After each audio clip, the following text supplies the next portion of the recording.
Olá, vamos ao Evangelho novamente. O trecho que eu vou ler ainda é sobre as preces, e o título é Preces Inteligíveis.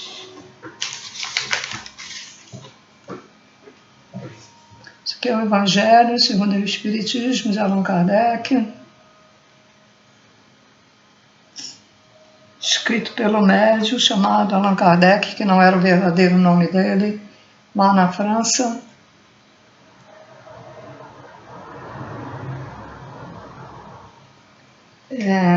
Quando sempre que manda um ser especial, né? Você chama às vezes de avatar, ou iluminado, missionário. Já repararam, vem em país diferente, né? Jerusalém,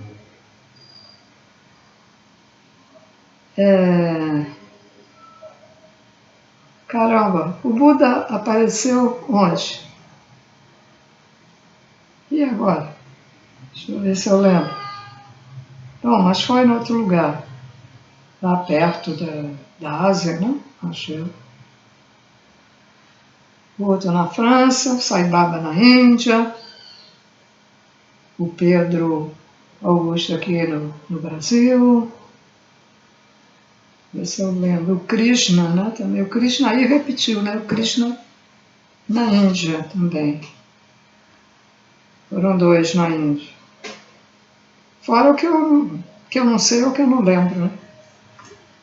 Sempre tem mais de um.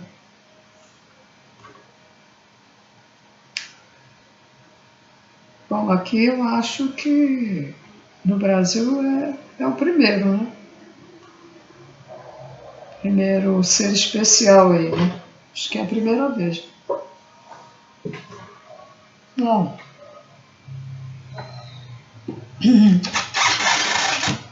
Iniciando a leitura. Se eu não entender o que significam as palavras, serei um bárbaro para aquele a quem falo. E aquele que me fala será para mim um bárbaro. Se oro numa língua que não entendo, meu coração ora, mas a minha inteligência não colhe fruto. Se louvais a Deus apenas de coração, como é que um homem do número daqueles que só entendem a sua própria língua responderá amém no final da vossa oração de graça, já que ele não entende o que dizeis? Não é que a vossa ação não seja boa, mas os outros não se edificam com ela. Isso aí está em Paulo, 1 Coríntios, também, no capítulo 14, versículo 11, versículo 14, versículos 16 e 17.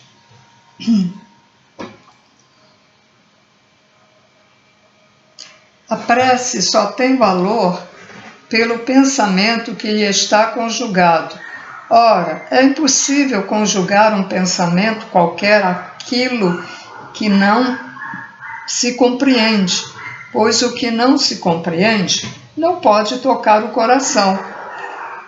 Para a imensa maioria das criaturas, as preces feitas numa língua que elas não entendem não passam de um amontoado de palavras que nada dizem no espírito. Eu, nas poucas vezes que era obrigada a ir na Igreja Católica, eu lembro que a missa era falada em latim. E a gente não sabia nada, né? O que está falando? O que o padre estava falando? O que o padre estava latindo lá? Eu cheguei a estudar latim. E para mim foi muito difícil entender, porque tinha que fazer uma tal declinação. Cada frase era conforme que era a pessoa dirigida, né? Na primeira pessoa, na segunda, na terceira, muito complicado. Era uma língua muito complicada. Até que um dia, né, não sei lá porquê, veio aí deve ter sido o Papa, né, que determinou, da época, que determinou que as missas teriam que ser feitas agora na língua do país, né. E parece que as pessoas, eu lembro que as pessoas começaram a ver certas coisas que não estavam condizendo muito com a luz, né? Com a coisa da igreja. Aí eles foram eliminando, já não diziam mais aquelas coisas que diziam. E aí ficou diferente, né? Aí começaram a ler a Bíblia, a rezar, etc. Até as religiões vão se modificando. E isso não é uma modificação, mas evolutiva. Vão evoluindo. Essa coisa de como as pessoas já estavam rejeitando o lenço na cabeça para entrar na Igreja Católica, acabou sendo abolido, né? Isso foi uma evolução também. Agora aquele senta, levanta e ajoelha, não sei, porque eu nunca mais fui na igreja. Não sei. Um monte de religiões aí que tem, que você tem que dobrar, né? As costas, agachar no chão, se dobrar ou ajoelhar no chão. Aí eu pergunto, é obrigada a fazer isso, mas eu pergunto, e quem tiver problema de coluna e não puder fazer, vai ser obrigado? Não pode ser obrigado, porque a pessoa nem consegue. Então, por que exigir que os outros fiquem lá? É como a religião judaica, que eu gostaria muito de entender o porquê que eles ficam balançando. Vai lá para o Muro das Lamentações, vai lá, que eu já vi vídeos, eles lá nas comemorações também, então, ó, só assim,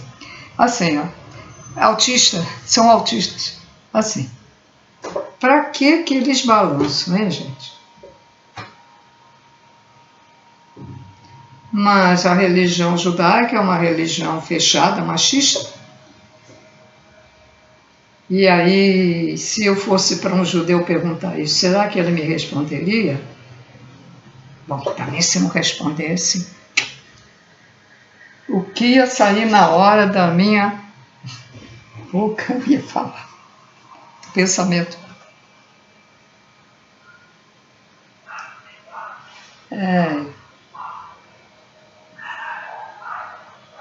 Muito bem. Será uma forma de expelir, né? Tirar, né? Energia do corpo? Será que é para isso? Porque eu não entendo isso. Eles também têm, acho que eles se jogam também no chão, tem lá um, que eu já vi também aí no vídeo. Deve ser, né? Da religião também. E os do Alá é aquilo, é outra religião machista. Alá, Alá. São tão fanáticos que tem um monte de videozinhos pequenos no Instagram mostrando coisas, quando houve essas enchentes e outras coisas. E aí a gente escuta o tempo todo a droga do vídeo.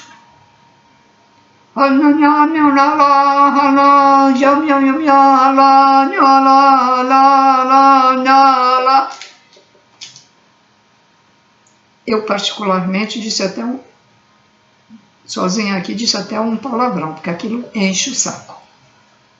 Né? É como os evangélicos, que agora já não andam nas portas das pessoas, né? Que aqui era quase todo dia, né? Quase todo dia. E ainda queriam que a gente comprasse a revistinha deles. Eles ficam sempre naquela ladainha, né? Que aí aborrece. Aí acaba aborrecendo. Porque é umas coisas, umas frases, umas coisas que não... Tudo bem, né? Cada religião tem o seu... Mas não leva a nada. Não leva a nada. Vamos dizer, o Evangelho está escrito, assim, de uma maneira muito antiga, né? Por isso que eu fico assim, que é uma maneira antiga, né? A gente está no ano de 2025, com outra maneira de falar. Então, às vezes custa um pouquinho aqui, para outras pessoas deve custar para até entender. Mas é uma coisa que ele ensina. Ensina muito, se você prestar atenção, o Evangelho ensina pra caramba. Tá? E ele usa passagens da Bíblia. Então aquele padre, naquela igreja Nossa Senhora de Socorro, aqui no Grajaú, que há muitos anos atrás, quando morreu um... Ah, não. Desculpa, troquei. Será que tem algum ser astral por aqui? Por que eu... Poxa, por que eu troquei isso? Como aquele padre que eu fui à missa de 7º dia, no bairro da Tijuca. Igreja... Ela não está ligada à Igreja do Vaticano, mas ela é cristã. É árabe, mas agora eu esqueci o nome, mas ela até rezava na língua do Jesus Cristo, né? Aí a gente nem sabe o que ele está falando, aquele negócio, não sabe.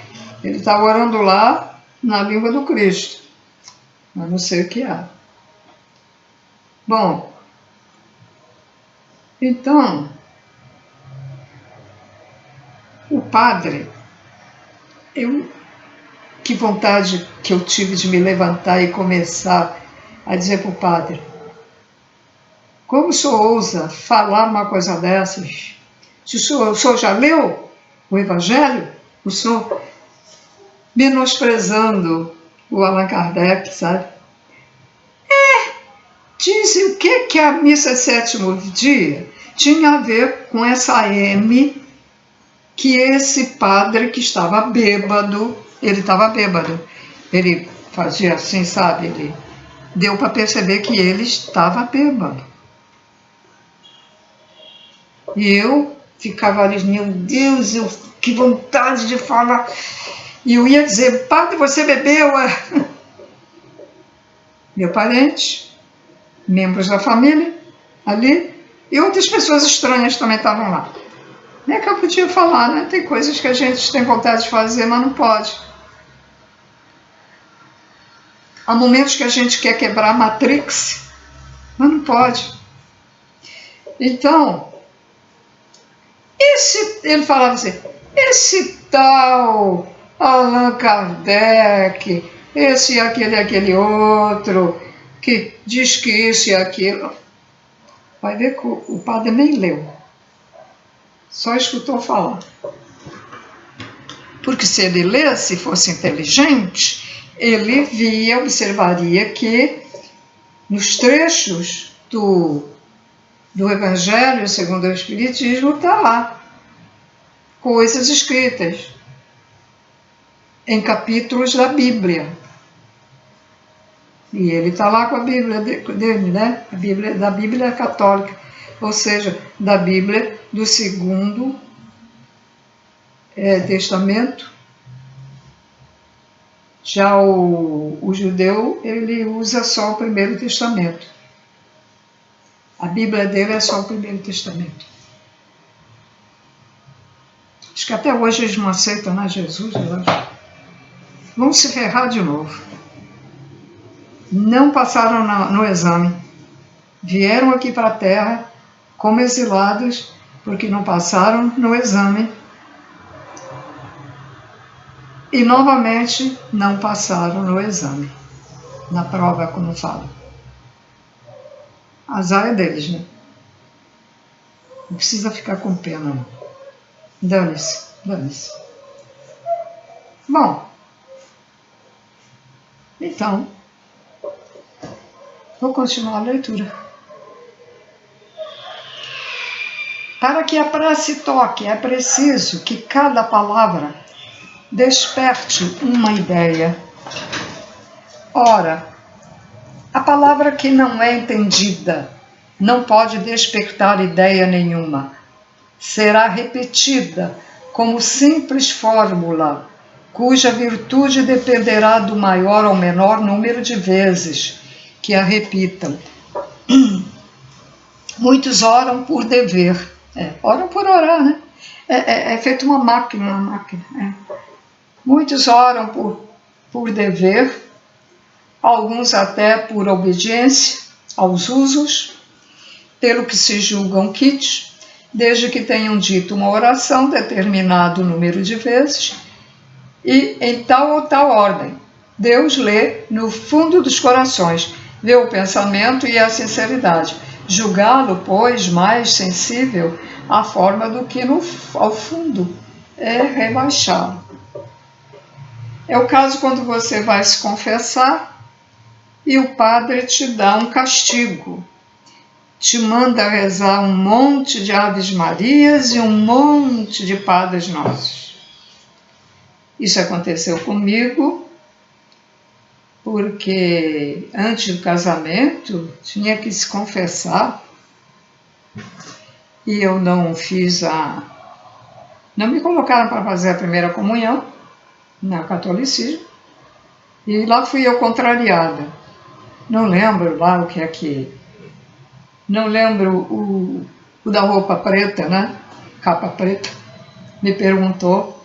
O confessionário é daquele antigo, tá?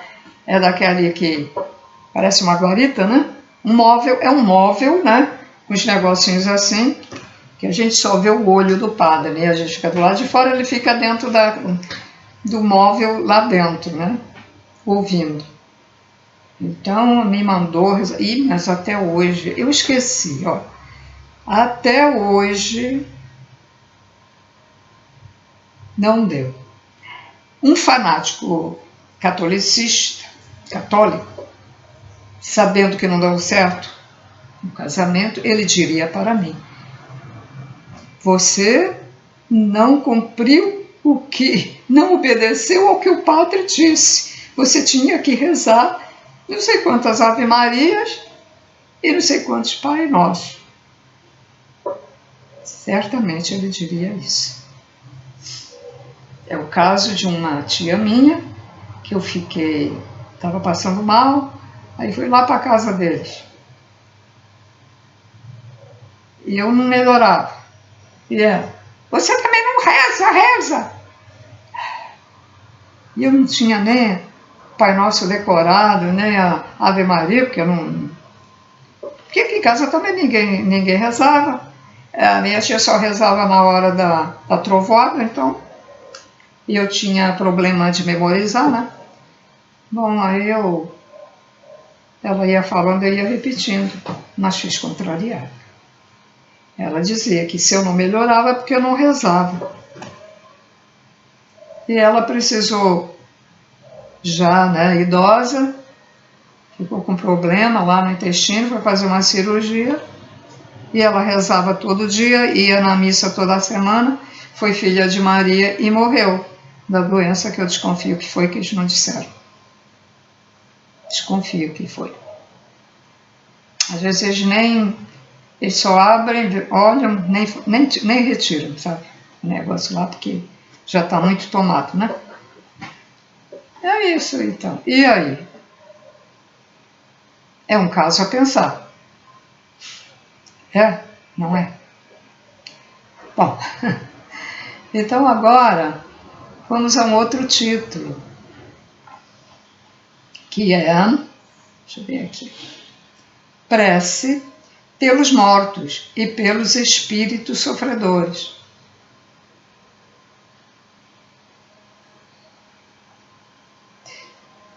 Para quem nunca foi a um centro espírita,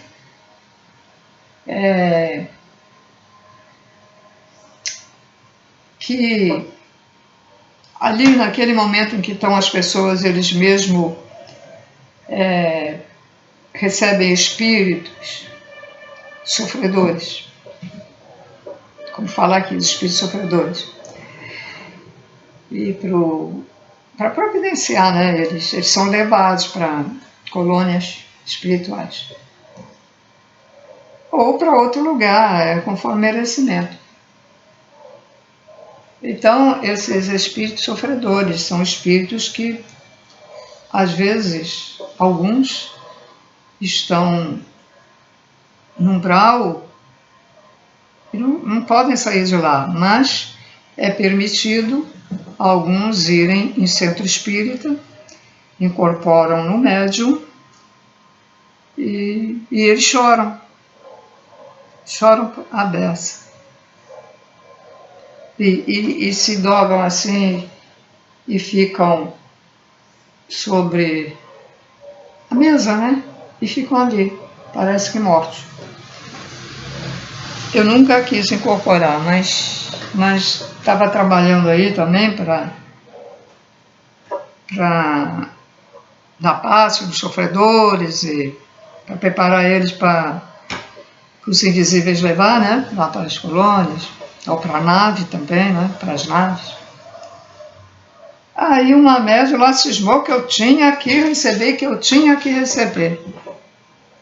E ela mandou eu me concentrar para receber. Ai, fiz contrariada. Gente, não é fácil ser médium, não, de incorporação.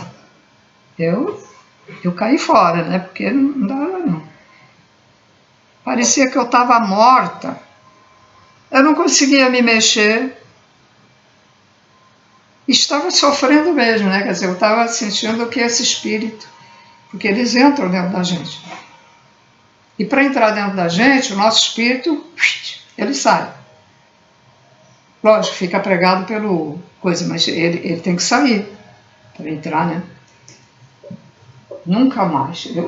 É horrível. Horrível. Não gostei.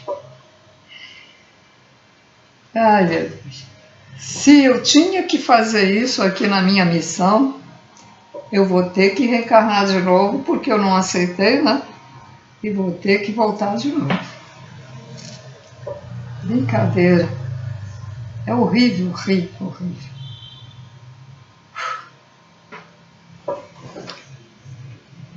Bom, senhores, então, recomeçar novamente a leitura. Os espíritos sofredores reclamam preces, e estas lhes são proveitosas, porque, verificando que há quem pense neles, sentem-se menos abandonados e menos infelizes. Mas a prece tem sobre eles uma ação mais direta. Reanima-os, incute-lhes o desejo de se elevarem pelo arrependimento e pela reparação, e pode desviar-lhes o pensamento do mal. É nesse sentido que a prece pode não apenas aliviar, como abreviar seus sofrimentos. Muita gente se arrepende do que fez, né? Alguém. Ou a pessoa, por exemplo, que tinha uma missão a cumprir, não cumpriu, não ligou, depois descobre que fez bobagem, também fica sofrendo. Por isso que a gente ensina o auto-perdão, né? A gente tem que se auto-perdoar dos erros que fez, que é para depois não chegar lá do outro lado e ficar nessa situação. Outros, quando chega lá do outro lado, que lhe é mostrado, pronto. Pronto, fica deprimido, fica no estado horrível e pode ser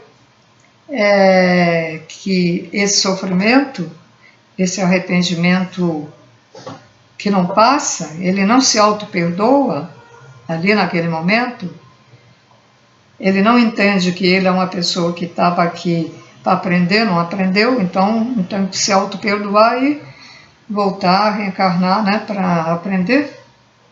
Então ele fica naquele pensamento: o que é que eu fiz, o que é que eu fiz, eu me arrependo, o que é que eu fiz, e fica...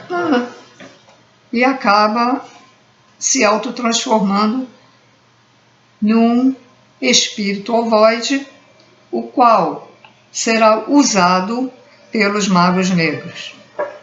Então, cuidado. Se auto-perdoe. Tenha essa oração de Onopopo, um nome parecido com esse aí. Acho que é um negócio japonês, que ela é muito longa, essa oração, e é só procurar na internet. E aí vocês podem dizer essa oração. Agora, tem que se auto-perdoar de verdade. Não é dizer assim: então você senta e diz assim: eu me auto-perdoo, tá. Como se fosse uma máquina, né? Não. Você tem que sentir o perdão dentro de você, se auto-perdoar. Entender que você está numa escola aprendendo e que você ainda não é inteligente o suficiente para poder se autocurar do que você veio fazer aqui, que era se autocurar, sendo missionário ou tendo uma vida comum, mas ser bom para as pessoas, caridoso, ter compaixão. Isso aí é cura, né? Isso aí é autocura. Aí você tem que entender isso. Tem que entender ali naquele momento que tinha mostrado também, e pronto.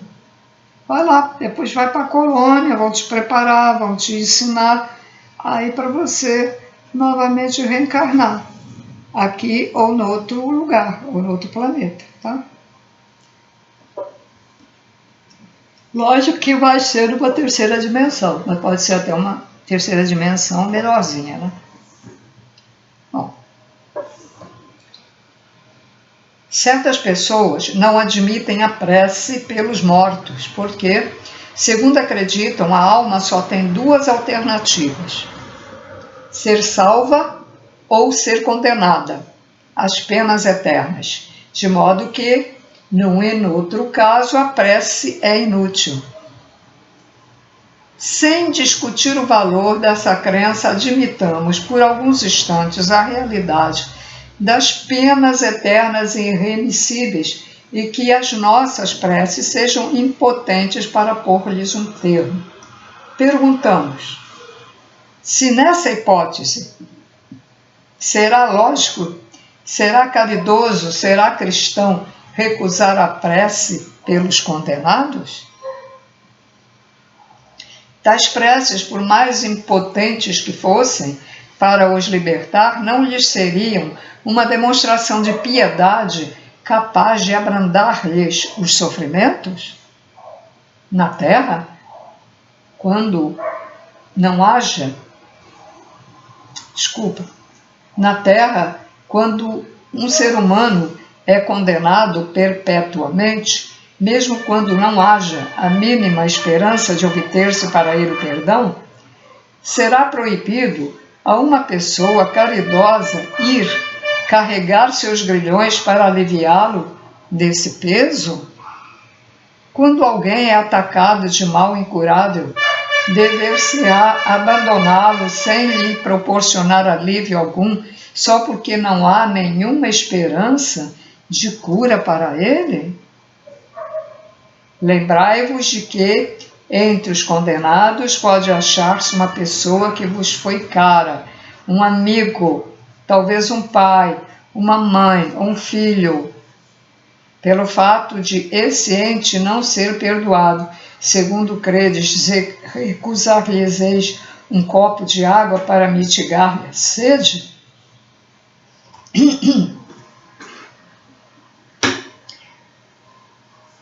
Quando fala aqui que pode ser um pai, um filho, né, etc.,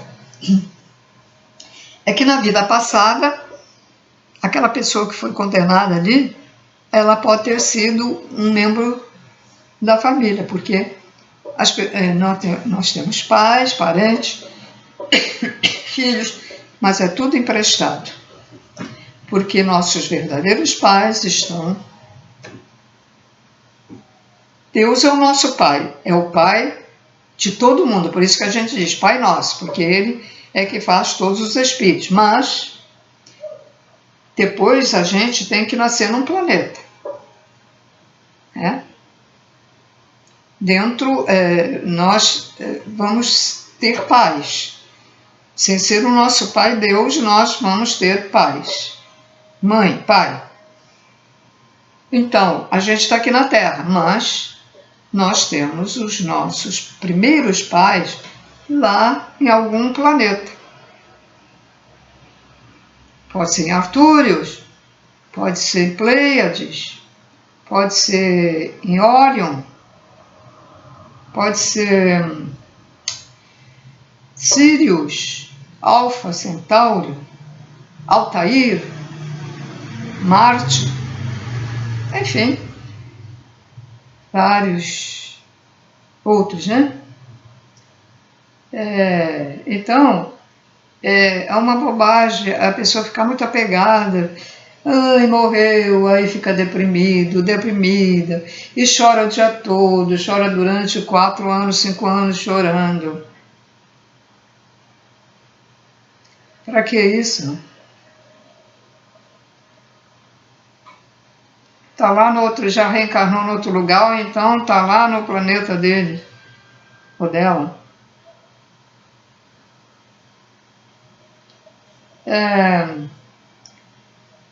Há exceções. Às vezes você vem em mais de uma reencarnação com, vamos dizer, com o mesmo marido ou com a mesma mãe. É mais difícil, mas pode acontecer. Mas a maior parte não. A maior parte é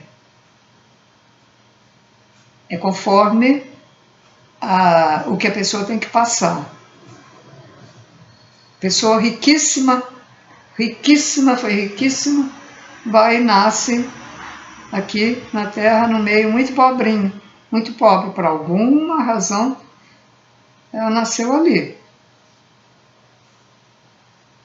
Ou foi para ter essa experiência de ser pobre, ou foi porque essa pessoa foi uma pessoa rica, muito ruim, egoísta, pão dura, não ajudava ninguém, não tinha compaixão de ninguém, pediram ajuda e negou podendo ajudar. E aí então debochava dos pobres, aí então nasce naquela família pobre que não teve nada a ver com ela na vida passada. Bom, espero ter explicado corretamente, né?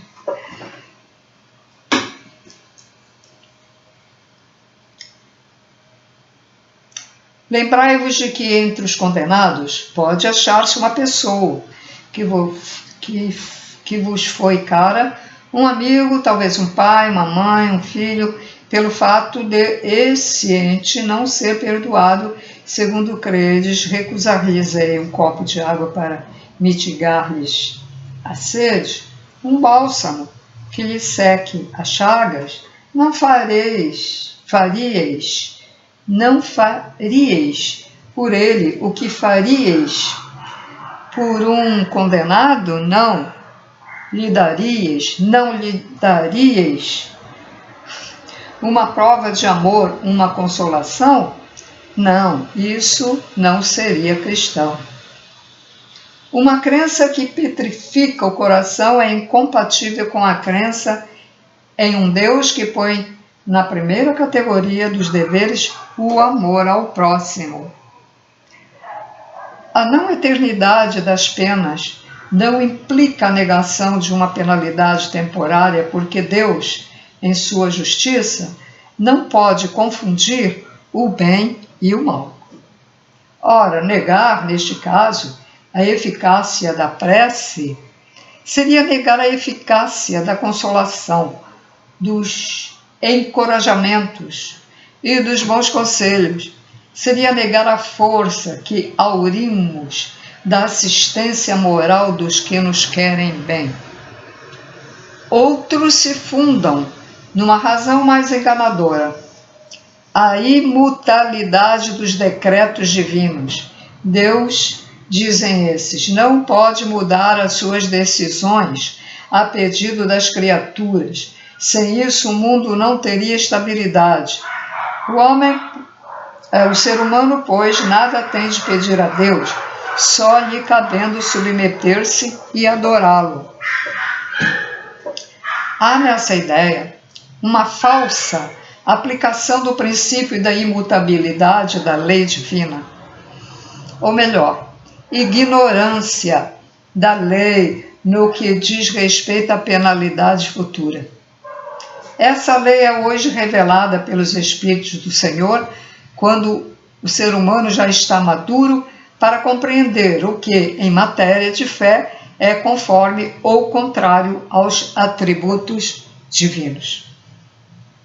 Segundo o dogma da eternidade absoluta das penas, não se levam em conta os remorsos nem o arrependimento do culpado. Para ele, todo desejo de melhorar-se é inútil. Está condenado a permanecer perpetuamente no mal. Se a sua condenação for por determinado tempo, a pena cessará quando o tempo tiver expirado. Mas quem poderá afirmar que ele então possua melhores sentimentos? Quem poderá dizer que, a exemplo de muitos condenados da terra, ao sair da prisão, ele não seja tão mau quanto antes? No primeiro caso, seria manter na dor do castigo um homem que retornou ao bem. No segundo caso, seria agraciar aquele que continua culpado. A lei de Deus é mais previdente do que isso, sendo justa, equitativa e misericordiosa, não estabelece nenhuma duração para a pena, seja ela qual for. Ela se resume assim: o ser humano sofre sempre a consequência de suas faltas. Não há uma só infração à lei de Deus que não acarrete a sua punição. Quando a gente fala do karma, né? E é a própria pessoa que cria esse karma. Somos co-criadores, vamos formando o nosso próprio karma. Não é Deus que faz isso, somos nós mesmos. E aí vamos lá para o umbral, né? A severidade do castigo é proporcional à gravidade da falta. A duração do castigo é indeterminada, seja qual for a falta. Está subordinada ao arrependimento do culpado e ao seu retorno à senda do bem. A pena dura tanto quanto a obstinação no mal. Seria perpétua se a obstinação fosse perpétua. Dura pouco se o arrependimento é imediato. Desde que o culpado clame por misericórdia, Deus o ouve e lhe concede a esperança, mas não basta o simples pesar do mal causado. É necessário a reparação. Por isso, o culpado é submetido às novas provas, nas quais sempre pode, por sua livre vontade, praticar o bem e reparar o mal que haja feito. Assim, o ser humano é constantemente o árbitro da sua própria sorte. Pode abreviar ou prolongar indefinidamente o seu suplício, a sua felicidade ou a sua desventura. Dependem da vontade que tenha de praticar o bem. Tal é a lei imutável, e conforme a bondade e a justiça de Deus. Desse modo, o espírito culpado e infeliz pode sempre salvar-se a si mesmo. A lei de Deus lhe diz em que condições pode fazê-lo. O que lhe falta, na maioria das vezes, é a vontade, a força, a coragem. Se por nossas preces lhe inspiramos essa vontade, se o amparamos e o encorajamos, se pelos nossos conselhos lhe damos as luzes que lhe faltam, em lugar de pedirmos a Deus que derrogue a sua lei, tornando-nos instrumentos para a execução de outra lei também sua, a de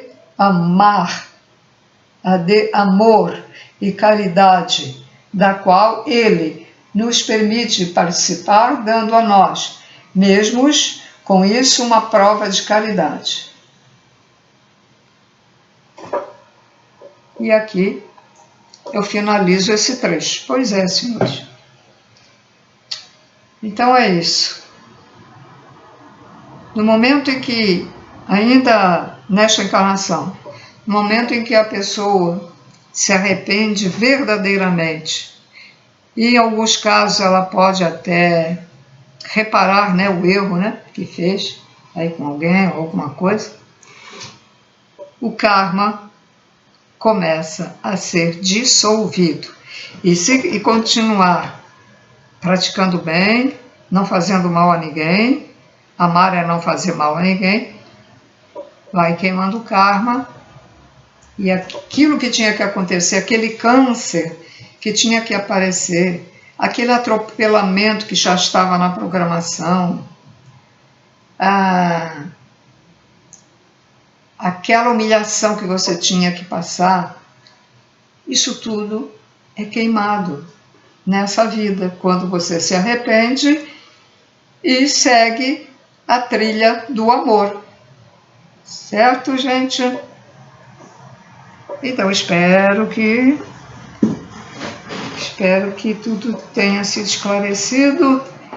E aí eu fico por aqui hoje. Até o próximo vídeo. Agradeço a presença de todos.